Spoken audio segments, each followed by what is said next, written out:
when the conservatives start attacking, buy the dip, wait a few months, they're going to forget that they were attacking, and then the thing will just come back to whatever. It's just come back to whatever it was before the attack started. That is what the purpose of this is.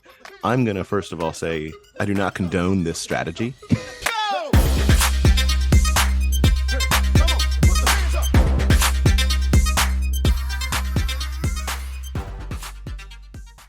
This podcast contains the arguably witty banter of two friends, Skippy and Doogles, that like to debate about investing. The content is intended to be entertaining and for informational purposes only, not investment advice. You should do your own research and consult a financial professional before using any of the information in this podcast, and especially before investing. This is the alternatives era. We're deep in the weeds. No one has seen that except for me and you, but man, is that terrible. Here's what I can't figure out what it is. Because I say, if you're not cool, just embrace that fact. And I can't tell whether or not the people over at Blackstone making this video is embracing that fact or if they're trying to be cool. This video is bad, and we will include it in the weekly materials on the Substack for you guys. What was like the main course, Doogles? It was like, we buy stuff and make it better. Yeah, we buy assets. This is the alternatives era. Mm-hmm. We buy assets and make them better. And then they had the "we're Blackstone, not BlackRock" joke. Let's just be clear. Okay. If you don't want to be confused with BlackRock, don't name your company Blackstone. I don't know which one was around first, but I watched the stupid video and then I went, oh, maybe I was thinking of BlackRock the whole time. It just made me way more confused. I was like, wait, actually, which? Yeah, when they said that, Which I was evil like, asset manager is this? Like, I can't even figure it out right now. Yeah, it was the same for me. When they said that, I was like, oh, actually, I thought I was watching a BlackRock video. Yeah, like, are you buying everyone's suburban homes, or are you like, what exactly are you doing right now? The hubris of saying we buy stuff and make it better is, yeah, that was what got me. Like, yeah, that's insane. In most cases, you buy stuff, add leverage. So make it better is a very interesting take. You might make it more profitable if it doesn't blow up. Is that better? What isn't better with leverage? Everything is better without leverage. Oh, okay. Oh, okay. Never mind. You're the one that went off on private equity three shows ago. I did. I know. And that's the heart of their alternatives. Part of the alternatives they're talking about are hedging and PEs and all the stuff. I always wonder, and I don't want to live in these times, but let's rewind to 200 or 300 years ago in the 1700s, when there's not that much like economic capital available to create leverage. It seems like there were aspects of that financial market that were a better time. Am I crazy? Say that one more time. 1700s. If you rewind a long time back, when there's less liquidity available to lever everything up. Yep. Is that better? I mean, I guess the argument against it is then there's not debt available for people to grow, to buy to pay for your mortgage, to do whatever. Well, right? we're going to talk about this a little bit more later. Like we're going to touch on the same concept because it's not, the tool itself is not inherently bad. You can do good things with it, but it's also very easily misused. So I don't know if so you're asking me. I was saying it depends on who you ask. You're asking me. I think that being able to have debt as an instrument is net good, or it does a lot of good. Yeah. There are people that you wouldn't be able to get capital that you couldn't get otherwise in many circumstances without it. No, you're right. That was a stupid take on my behalf. Let's just take it back. All right. Can we hit that jingle, Doogles? And can we talk some listener mail? Yes, sir. They fight and fight and fight and fight and fight. Fight, fight, fight, fight, fight, fight. The Skippy and Doogles show. All right, you got to walk me through this. You got to tell me what's happening with this listener mail here. All right. So we got listener mail here from Henry. And this listener mail picks up a tweet. And the concept here, so I first of all, I took this as something to laugh at, okay, just to be clear. And so I didn't, but maybe I'm wrong on the laughter. So what this tweet is, and it's a long name here. It's a tweet is from Mom Said It's My Turn with the Lathe of Heaven. Is who this tweet is from. I think the proper response is going to be to laugh at this tweet based on their Yes, username. exactly. So it says developing an investment portfolio where I buy the dip on companies that conservatives are attacking and then sell a few months later when they've forgotten their outreach campaign. And the image that's shown in this is from Anheuser-Busch. So you might recall that a few months ago, back in, I want to say it was like May, something like that, Anheuser-Busch, Bud Light specifically within the Anheuser-Busch umbrella, came out in support, I believe, of I think it was a transgender, a spokesperson. And then they got crushed. So for that take. And you can see in this image they have of the Anheuser-Busch InBev SA stock chart that around that time, the stock just started cratering. So from, let's call it May to roughly November, a lot of cratering. And it was just attack after attack after attack on how Anheuser-Busch was no bueno. And then what this is saying, and then eventually people just forget. They're on to the next thing. Yeah, and so it went all the way down to like $52 a share from say exactly. 66, and now it's back at 63. Yeah. So what it's saying is when the conservatives start attacking, buy the dip, wait a few months, they're going to forget that they were attacking, and then the thing will just come back to whatever. Some might call it mean reversion. It's just come back to whatever it was before the attack started. That is what the purpose of this is. This, I'm going to first of all say, I do not condone this strategy. Do we have to say that? I thought that was obvious.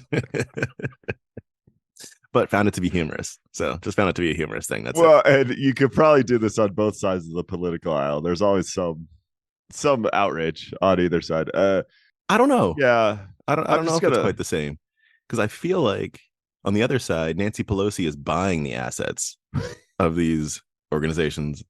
No, too soon. It's all too soon. Who's the Elizabeth Warren is worth like $60 million, but her salary is $280K. Like, yeah, I'm sure that just randomly showed up at your door. It's not insider stock trading. Yeah, the only person that seems like they have not gotten into this is Mike Johnson.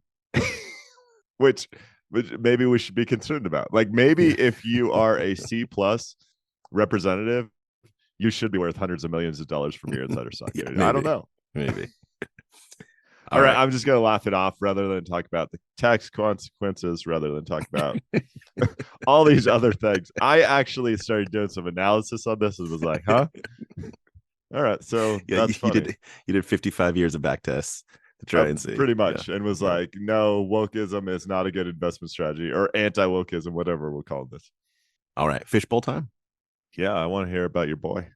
Ooh, now I have to choose my stories correctly here. I'm going to reach into the fishbowl to talk about this Business Insider piece that came out, Elon Musk. And Ray, I meant as regarding. I'm not changing his name to Ray Elon Musk. So regarding Elon Musk, it says Elon Musk has run out of luck, is what this is about. And what it's saying here is that finally, all these bets that Elon's been making are coming to a head. That's the general premise of the piece. I'll give a few highlights from it. Want to get your take, which I hope isn't just I don't care, because I can already see where your take comes from. I'm gonna let you spit on it, because I actually think even if his luck runs out and things blow up, I think there's maybe some positive lessons here, but I'm not sure that's going to be your take. Could be. Well, we'll see. So it starts off by saying from 2019 to 2021. So there was this 3-year period. That's very cherry picked, by the way, but this 3-year period that everything was going in the right direction for Elon and his empire. Tesla, profitable consistently for the first time, right? Its stock was taking off the Jeezy Weezies.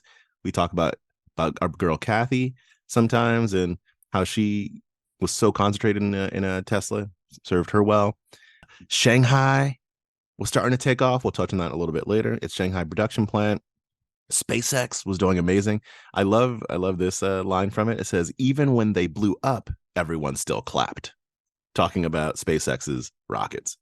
It was just everything was going the right direction. 2021, Elon got Times Person of the Year. Mm-hmm. So good job, Elon. Rewind the clock back a little bit to the year before that, 2018. Saying 2018, less good. So the Model 3 was having a whole bunch of production issues. It was supposed to be this like EV car for the masses, but couldn't quite get out the production in a way that was able to take advantage of the demand was coming. This is when Elon had tweeted out that he was going to take Tesla private. if you recall, SEC not a Yeah, big fan didn't of he that. say like offer on the table or something? Yeah, Get in at trouble with 420. the SEC. At 420, Yeah, of course. yeah. Elon.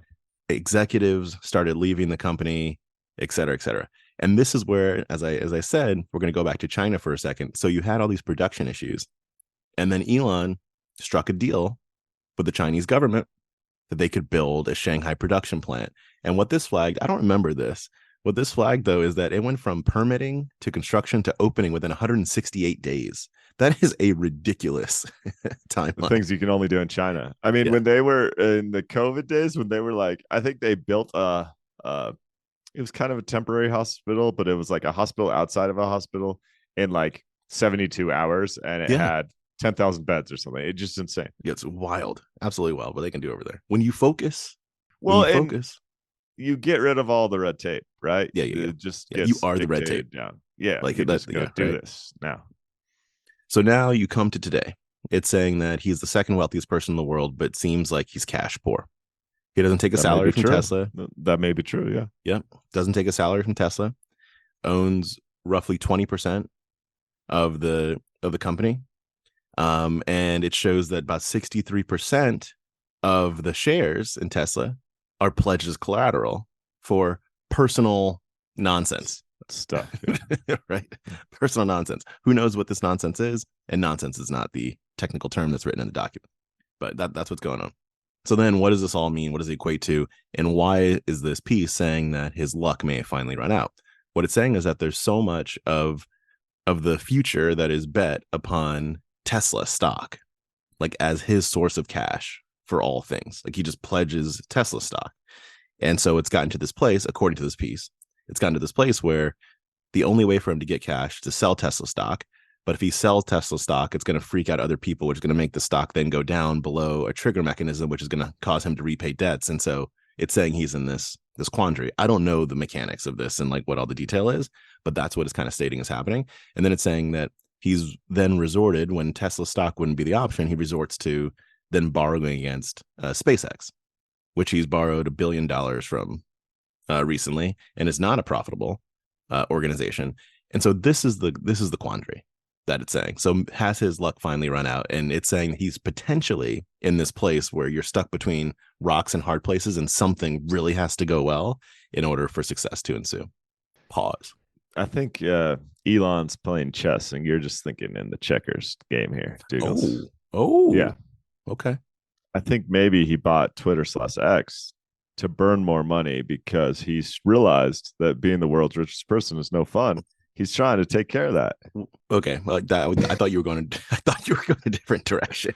Okay, first of all, Elon, PSA here. If you sell like $1 billion of stock and we just do a value investment portfolio, you're going to be good for life. So let's just take $1 billion out now, so you don't have to worry about your cash. Here's where I go with this. He's kind of crazy, usually crazy in a good way. Yeah. If I would have told you in 2018 during all that, you walked through the personal crises he's having at Tesla, that the Model Y would be the best selling car in the world Yeah. right now, I mean, you would have said, no way, that's insane. He has built his entire career, and really, I think his entire life, on taking insane bets.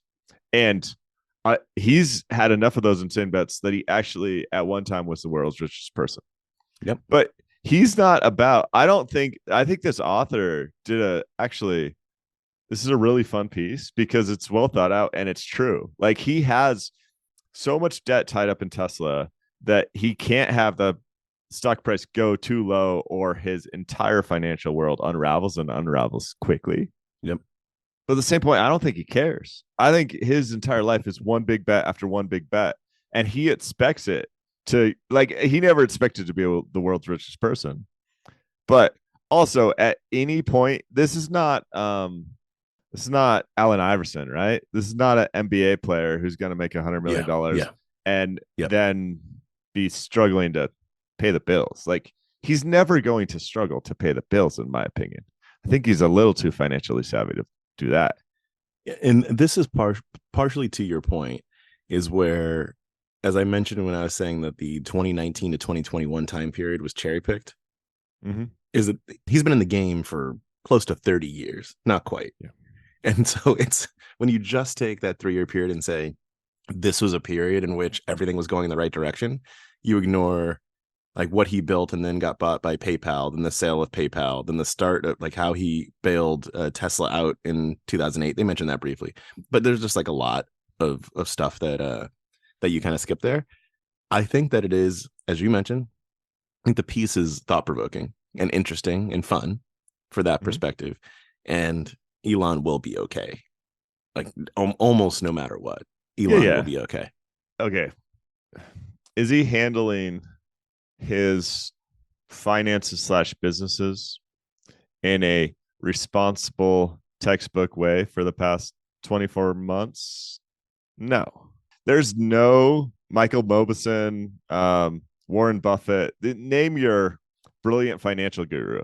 No one would have done what Elon has done. I'm going to say in the past 36 months, even with like his assets, no one would have done this.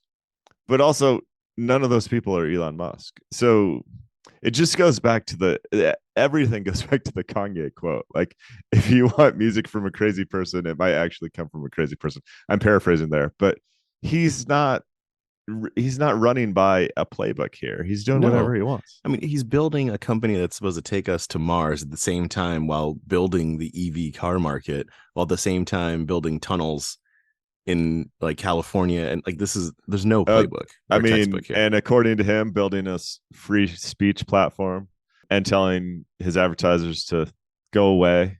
None of it makes sense. I hadn't thought about this until now, but it's ironic when you're building a free speech platform and then decide to charge for it. I mean, there's lots of things that are ironic about it. Seems more like a paid speech platform. Just saying. I said in his words there.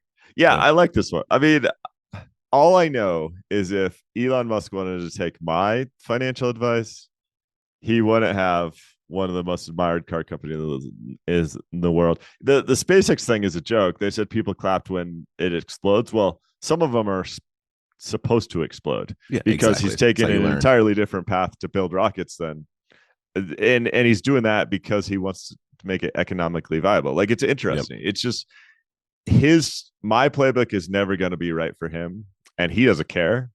But at this point, I'm kind of like, I'm going to watch, and if it all blows up, that'll be a good story. And if it doesn't, I'm kind of surprised that it didn't 3 years ago. You know, like, it's amazing. You're owning parts of tow truck companies, grocery stores, and like discounted shoe manufacturers or whatever. I see. I'm not buying Tesla or SpaceX. Yeah, exactly. All right, what you got in the fishbowl? All right, who's your favorite NBA franchise, Doogles? Franchise? Bulls. Figured. Have you followed what's happened in Atlanta in the past 5 years? 2017, there was this brand new development. You got to find the exact name. Is this the Battery? It's in Cobb County. It's $672 million ballpark, anchored by $1.3 million in mixed-use development, funded with $300 million in public financing. It is called the Battery Atlanta. There we go. This is similar to what happened in LA with the Los Angeles Rams stadium. And it's the latest hot thing in North American franchises. Not only do you need a stadium, you need an economic development area around the stadium, right? So this first came to my attention because Berkshire Hathaway, believe it or not, this Battery Atlanta is a publicly traded investment. No, it's not in the US? Yeah. What's the ticker? It is, this is from memory, BATRA. I'll pull it up too. Atlanta Braves Holding Company. Whoa. Company, right? So for the longest time, and listen, I own part of Madison Square Garden because that's a publicly traded stock.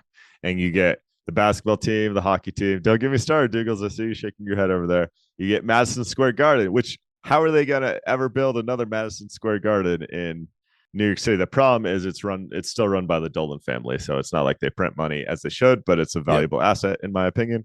Again, research recommendation, not investment advice. I've been playing around with this Atlanta Braves holding company because I believe it was Ted or Todd from Berkshire, but they bought this thing a while back. And I was like, oh, I didn't even realize it was publicly traded. Yeah, It doubled since it went public. has doubled. I still haven't done a super deep dive. I can't make sense of the financials. And I'm not convinced yet that it's a good investment for me. But I bring this all up because apparently, if you believe this article in Bloomberg by Kristen Capps, came out December 16th, it breaks down that Atlanta development to a proposal in Alexandria, Virginia called Potomac Yard. So this is the Washington Wizards and the Washington Capitals who currently play at arena in downtown DC. And that arena was built in 1997. This is all near and dear to my heart because I traveled to Alexandria some. Oh, okay. So the proposal is a $2.2 billion sports and entertainment complex. And the debate going on is, all right, let's just look at all sides of this. People will tell you it's the death of downtown DC because do you know how many restaurants and other facilities live on the 85 dates a year that you get 20,000 people to migrate to a stadium? It's true talk. You know, eat at your restaurants and everything else. But the governor of Virginia, who's a really hot name and may be a presidential candidate at some point, Glenn Youngkin, has worked with the owner of these franchises. I'm going into too much detail. I'll try and get to the point. But to try and bring that development and those 85 high value dates over to Virginia, even though it's only a subway ride away, it's still like feels light years away when something moves out of your metropolitan area to a suburban place in another state, right? In ways, I'm trying to think of a parallel, but in ways it's like, you know, if the Kansas City Chiefs actually move across state lines, think of what that changes for tax revenue, everything else. Well, but even if it doesn't leave the state, from the point of consumers being able to make it there, I don't know what the economics look like, but I can imagine that you have the 49ers who are at Candlestick, which was outside of San Francisco, then moved even further south away from San Francisco. I'm curious what the economics there look like, and I'm curious about what the foot traffic difference looks like between like Giants who are in the city of San Francisco and the 49ers. It's hard because the number of games, there's like a lot of differences there, but I'm curious. No, it's a good parallel. And on top of that, this can get really complex, but on top of that, California has like, it's called a jock tax. They take some ridiculous percentage, I don't know, 5-10% of professional athletes' income.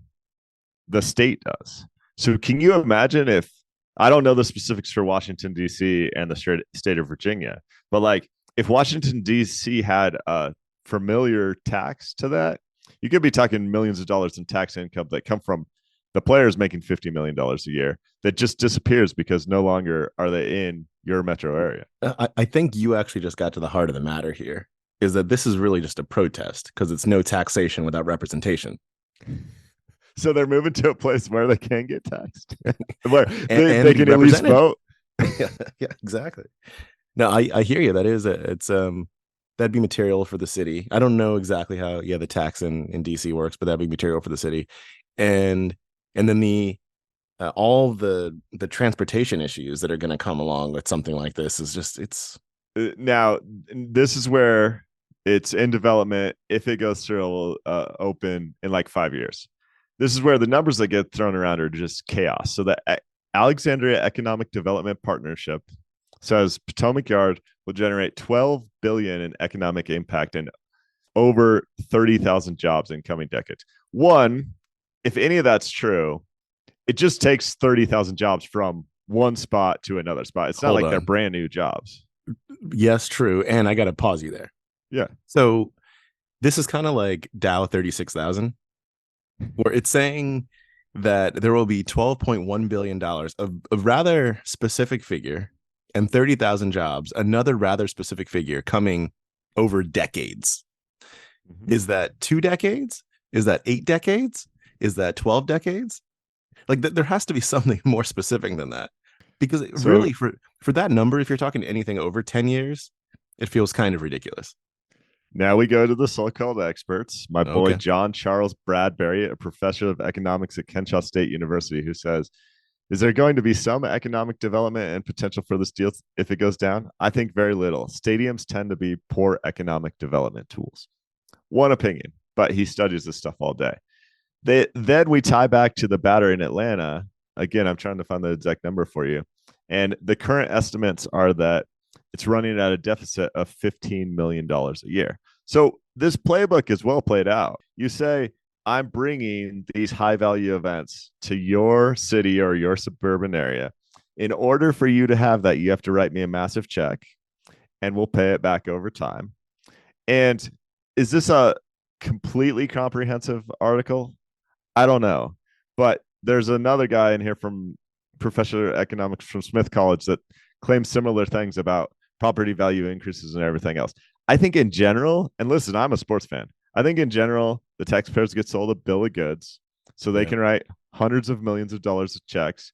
And then there's no way, even 30 years later, to really say, did those assumptions come true? Because there's so many other factors happening, like because it's the economy and interest rates play a role and migration and job creation, like how much plays a role. And Does this get voted on by the taxpayers, or is it just something that happens to the people that live there? I'm not crystal clear on that, but I don't think so. The current agreement to move to Virginia is basically something that the owner of these teams and the governor of Virginia have agreed to, and I believe he has economic subsidies at his disposal to make that happen. Now, even the more interesting point is now the city of DC is trying to come up with a somewhat comparable package to keep them at their current home with renovations. But again, they're being asked to write a $600 million check because it's a public good to have these events in your city. It's all a little backwards. Are they negotiating with the Treasury? Like, I think DC, if they wanted to, I've seen DC come up with money. Like when they need to. We just fought off inflation. I'm not a big fan of printing more money. I'm just saying. We might need if you want to do a deep dive, we might need an expert. This all broke this week, and I don't think that it's all crystal clear. But that's interesting. Both municipalities, well, the state of Virginia and the municipality of DC are in a little bit of a bidding war here. And they're probably in a bidding war based on poor economic assumptions that won't actually come true. Well, you mentioned California earlier. You can take the California point of view. That's we're not going to give any public money for stadiums. And then you have all the Oakland teams leave and go to Las Vegas. Dirty Vegas.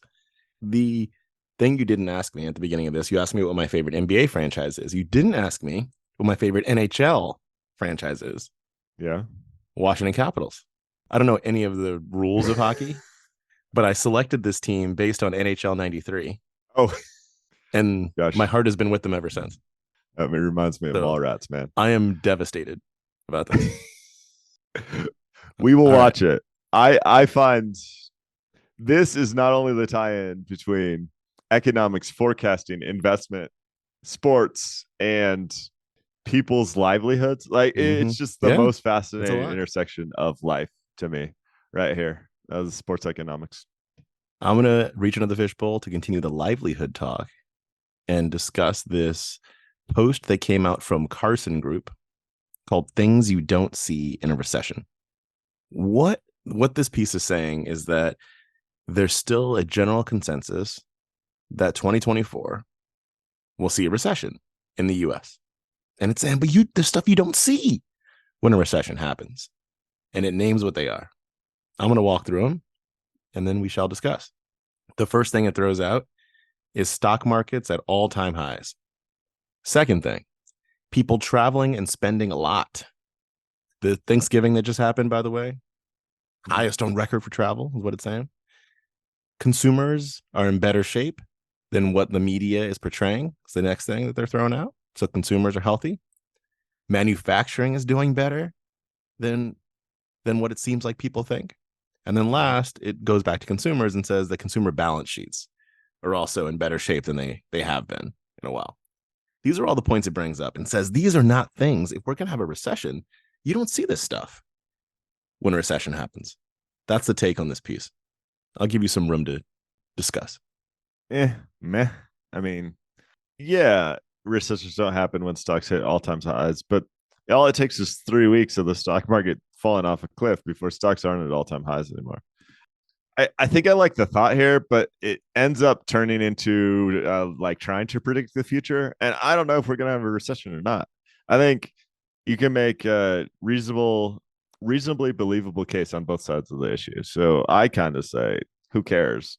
Let's just make sure that my personal balance sheet is where it needs to be. My investments are in a reasonable place, and then live to fight another day. Yeah, I think that's right. The two biggest takeaways I took from this was basically nothing that it said in the piece itself. the first is that what you do see before a downfall of any kind is people talking about how there won't be a downfall. That's what you do see. Yeah. So just the meta point of reading a piece that says this is not the situation that occurs before something happens. This piece is a piece that is written before something happens. That doesn't say that something is about to, go down or not. But that was one thing.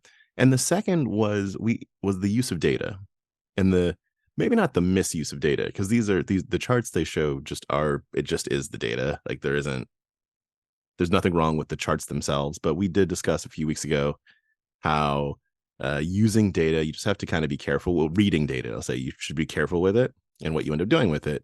It's not because the data in here is wrong. It's just because when you look at things in the aggregate, they can potentially show you a story that doesn't exist once you start diving down into the segmentation. And so the stock market, for example, regardless of what happens to the stock market, the thing could go up for another 50 years and we never see another crash again. Unlikely, but it could. But what this is showing is stocks are at all-time highs. Yes. And we also discussed the difference between the S&P 7 and the S&P 493. Yeah. That's different. And so if you're saying stocks are at all-time highs, or is Nvidia at an all-time high, right? And you can name some of the others. Like there's a difference between those two takes. And so you can go through all of these. I'd also even say for consumerism, it's interesting. I mean, I know I told you I put my soapbox away, but I'm pulling it out for 1 second. Is that there is an argument. I'm not going to say I'm making this argument, but an argument between when you look at the 2 points of consumers are in a good position, look how much they're spending. Those two things can potentially be at odds. It won't be in a good position soon. Yeah, and I personally, I mean, as our listeners know, I personally think that consumers are just driving themselves to a point where they are more fragile. It might turn out okay for them, but the fragility of consumerism, I think, is higher. And so the record spending, and specifically its record spending on credit cards, this doesn't name that, but that is what's happening, is not necessarily a good sign for consumers. So interesting post. I'm going to humble brag for a second, but it's only because I think it will articulate a point. The S&P 500 is up 23.4% year to date, which is insane. Everyone who listens to the show knows that I was not bullish that the S&P 500 was going to do a 23% gain at the start of the year. But my portfolio as of this week was up 25%. So I didn't allow my poor economic guess to hurt my performance, right? Like I wasn't ready to take the chips off the table. And that's where I think I really go with this is I don't know what's going to happen. I never would have guessed that stocks would have performed this strongly this year. Yeah. But yeah, we differed in that. That take back in the day, but mostly I never would have thought that stocks should have performed this well. I still don't think stocks should have performed this well. but yeah, and still, no, I hear you. It's the game you end up playing is the game you end up playing, and you should play the game for the long term. And so what happens this year, what happens next year is what it is. Just don't place all your chips in a way that's going to make you hit the death line. You can take these articles, and like one thing that I would hate for people to do is to read this and be like, all right, that means I'm all in, right? Forget about all the allocation, forget about my savings. Like it's time. Yeah. Nothing's going to go down. Like do not do that, but just keep playing a game is all it is. But those are my two big takeaways. I like it. I'm gonna reach deep into this fish bowl, hope that I don't get eaten by any fish, and pull out Oh my goodness. one of my That's favorite how deep you're topics. going? That's how deep. My hand's all wet. Can you see? All right. There's a survey from Piper Sandler, September 2023. Top 5 fashion brands according to Gen Z. Ooh, okay. Right? We're getting This is the so next generation. When you said deep, you meant like pretty shallow, actually. Really shallow. Really shallow. So I want to say this quote is from Jim Grant, but I could be wrong. This is from memory. That one of the favorite things I read in my youth was something saying that basically, regardless of how cool your brand is, when you see your dad wearing it, it becomes uncool for you. And that explains the cyclical nature of so many things in life. It's just like, oh, I grew up and I watched my parents or my role models do X, and I want to rebel against X. So that the winds of change happen in some case just because of the counterculture nature of the way humans think. So what you're telling me is that we should be wary, given my own wardrobe choices, of Hoka and Costco sweatpants. Hey, your son's going to wear nothing but tuxedos, man. Rebel against your t-shirts. All right. So I am floored. I'm absolutely floored when I see this survey because it's been this way for a while. The number one footwear choice of Gen Z, 61% Nike. That's the number one footwear choice of millennials. And in this case, maybe even Gen X. I don't have those stats in front of me, but Nike's been popular for a long time and appears to continue to be popular.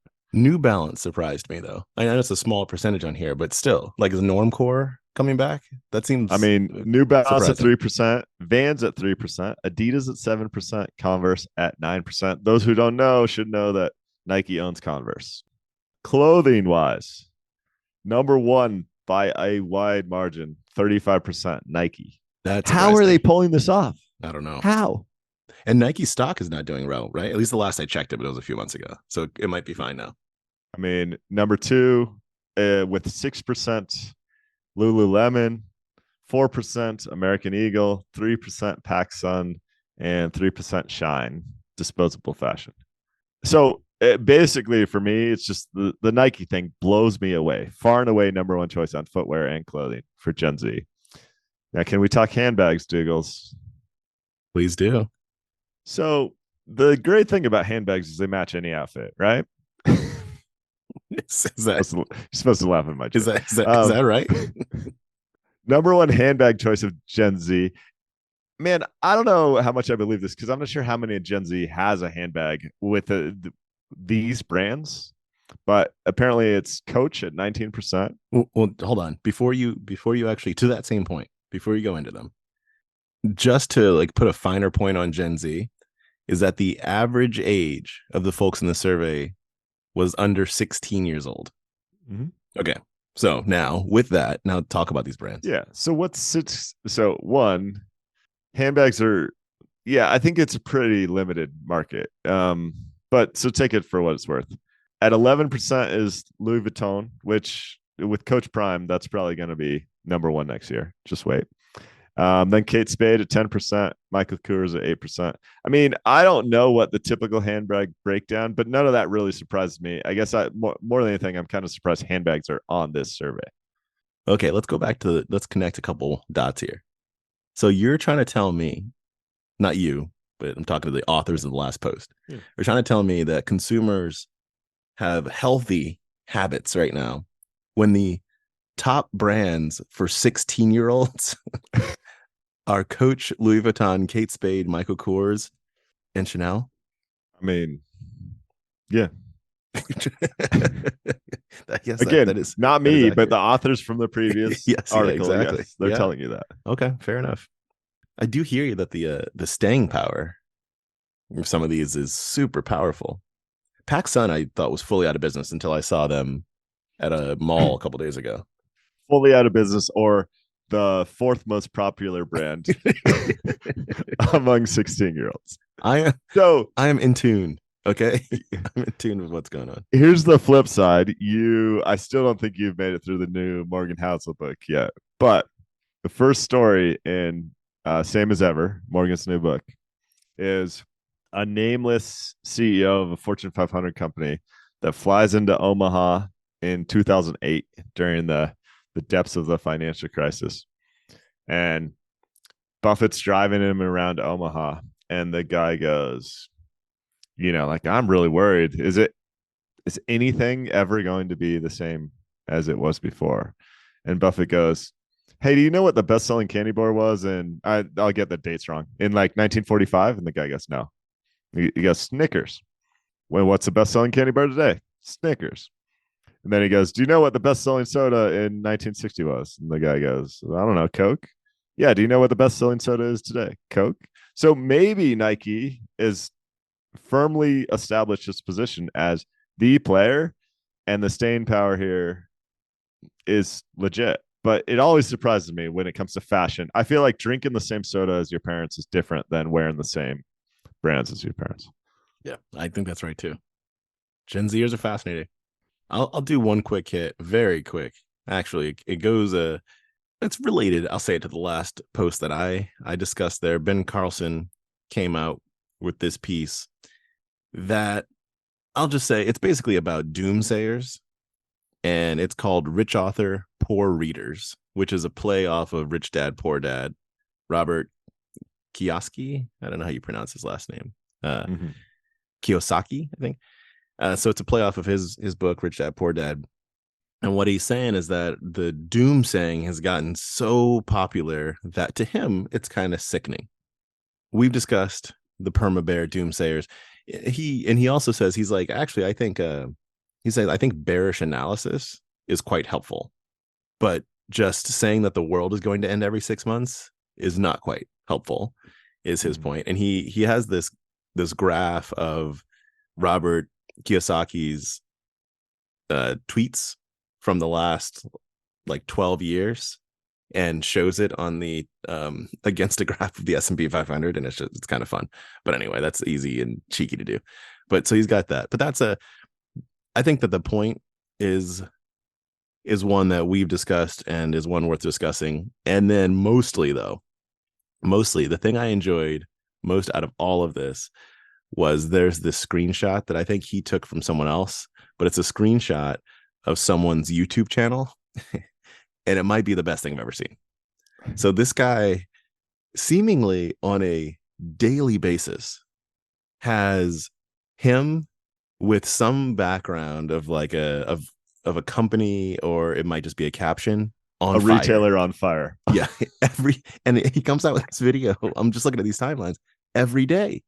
And so he seems like hundreds of 20 thousands. to 30 minutes that just says the world is about to explode. Yeah. So to give you some flavor, I'll go through like the first 8 of these. So chaos begins Monday. Him with serious face, fire in the background. Walmart, the facade of a Walmart store, fire in the background.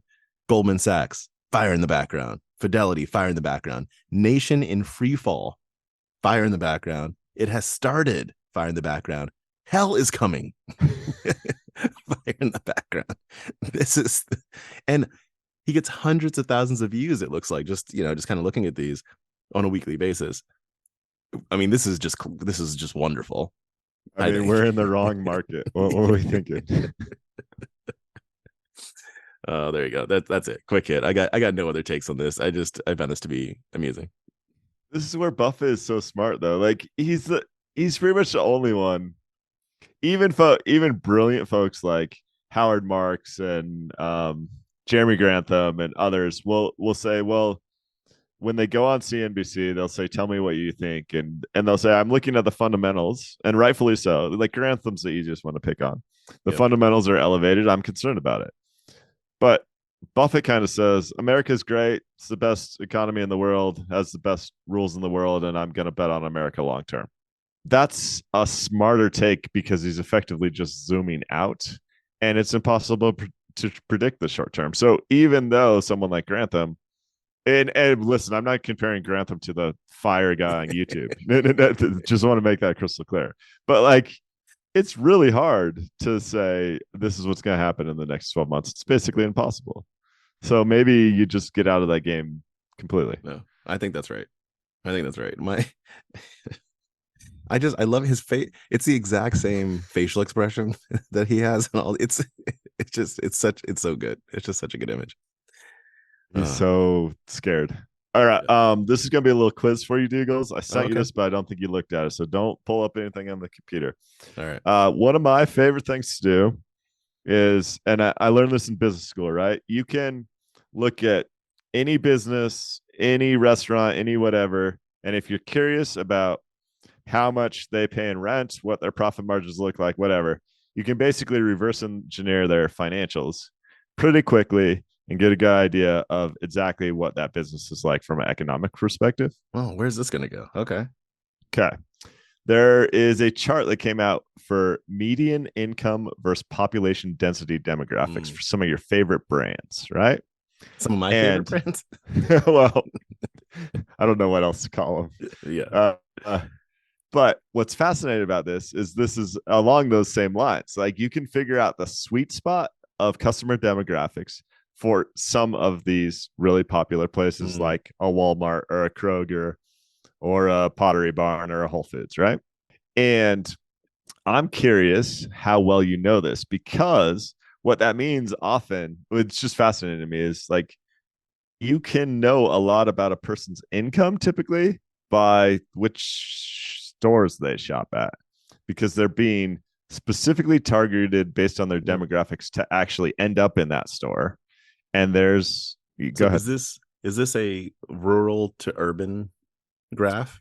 It's not only a rural to urban graph, but then it's also a median income graph. So But basically, those kind of go hand in hand, don't they? in some quite, cases, not quite. You have the really rich farmers that they're no, that's true. Yeah, it's not fully. It's correlative. Yeah, but for the most part, yes, this graph goes up and to the right. Okay. All right. So which would you prefer to do your guess on, rural to urban or on income? We'll just have you do one. Income. Okay, income. All right. So I'm going to ask for a median income number for Target. 75K. Pretty close. About 80. Okay. Okay. Costco. 95K. 85. Okay. A little higher than Target. Napa Auto Parts. 60K. 65. So far, your guess is right. Family Dollar and General Dollar, or Dollar General. Family Dollar, Dollar General. Same income. Yeah, these are like 40, 50K. It's like somewhere in there. According to this, and its median figure, it's like maybe 58. Ooh. Now here's where I want your Inflation. take. With those, I'm going to do an additional follow up. So, Family Dollar is either more urban tilt or more rural tilt. What's your guess? More urban. Dollar General is more rural. Dollar General is basically at the lower left portion of this graph. It's like the most rural and the lowest income, right? And if you've driven through, I don't know, some rural spots, you see you're driving on that 2-lane highway. Dollar General is like the only thing around. But that's their whole market. I find it fascinating. All right. Restoration Hardware. I mean, that's like real fancy. 150. Again, median here.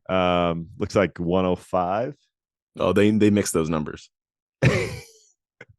Whole Foods. Similar. Right there. You're right. Okay. Lowe's and Home Depot.